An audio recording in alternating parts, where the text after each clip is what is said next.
Good morning, everyone.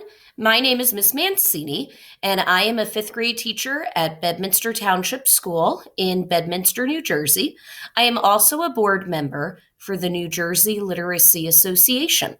And today I am going to be reading a book that those of you who are in fifth grade and up would enjoy. This is a middle grade book.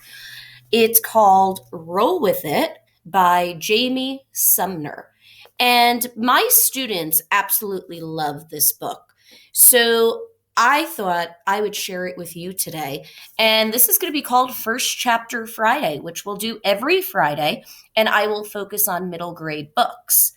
If you're in fourth grade, you might even like this book at this point of the year, and it might be something to check out because you're getting ready to go into fifth grade like my students are. So I really encourage you to look for Roll With It by Jamie Sumner.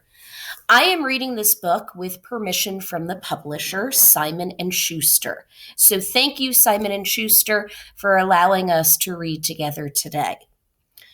What I'm going to be doing is reading chapter 1 today. So sit back, relax, and let's get started. Roll With It by Jamie Sumner. Chapter 1, Symmetry. It's kind of hard to watch the Great British Bake Off over plates of Stouffer's lasagna, especially since it's been in the freezer a while. The edges are dry and crusty, but this is about all the cooking Mom chooses to do. She says she likes to leave the fancy stuff to me. Really, though? She just does not have the energy to think about fixing anything that doesn't come with directions on the box.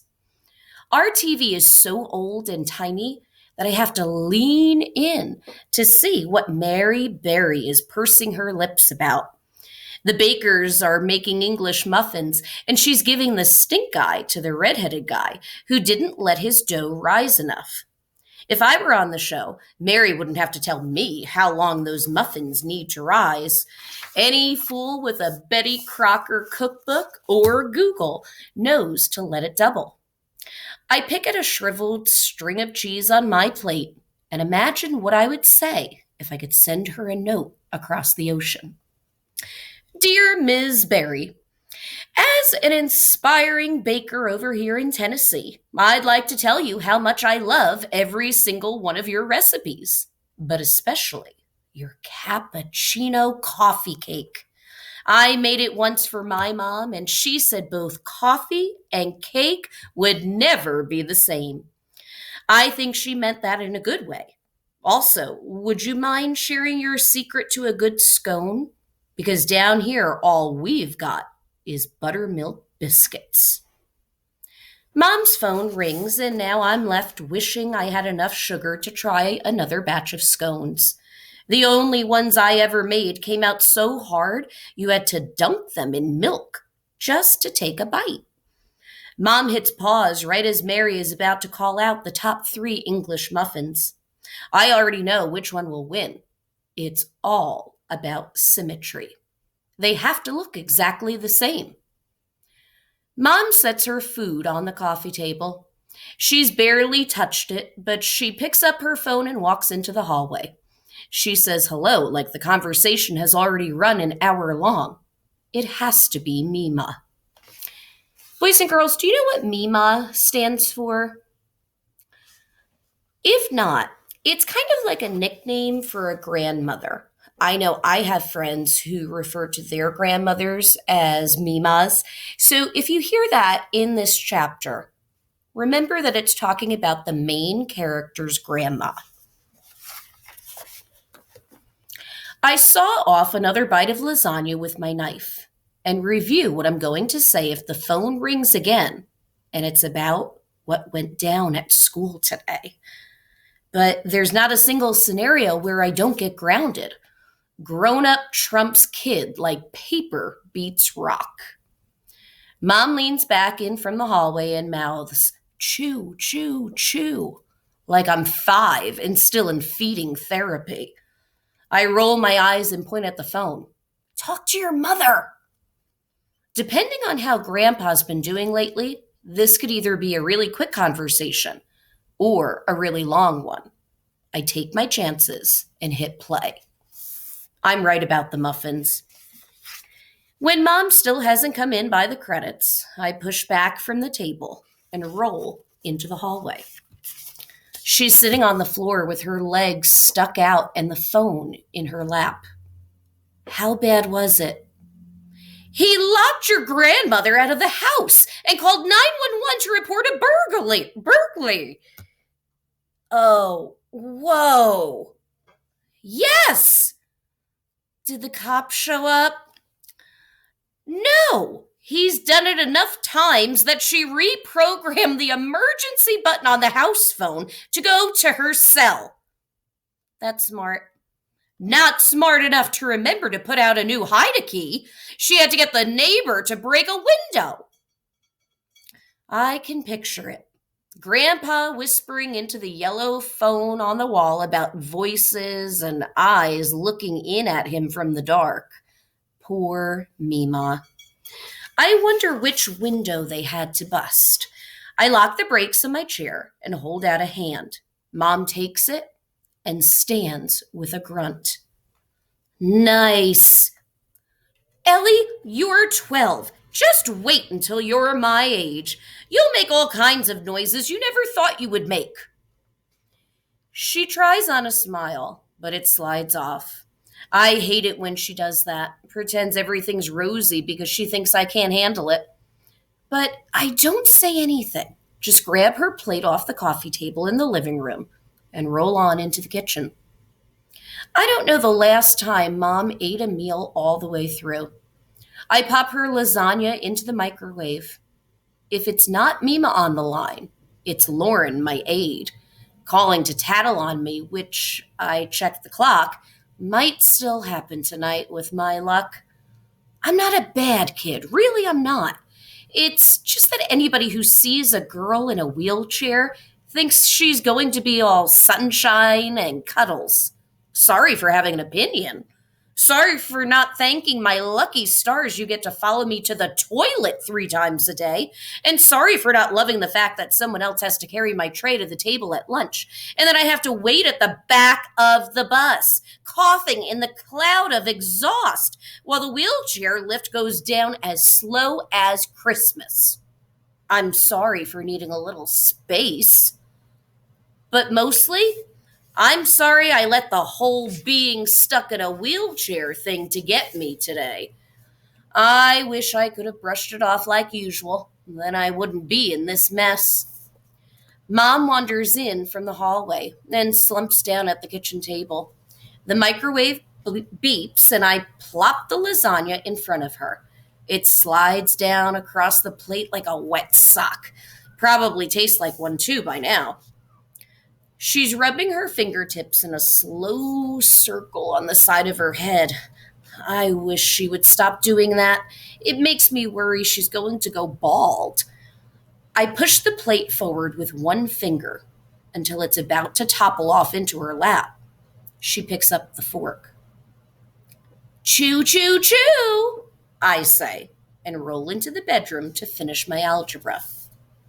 It's almost midnight, and I still have not started my math.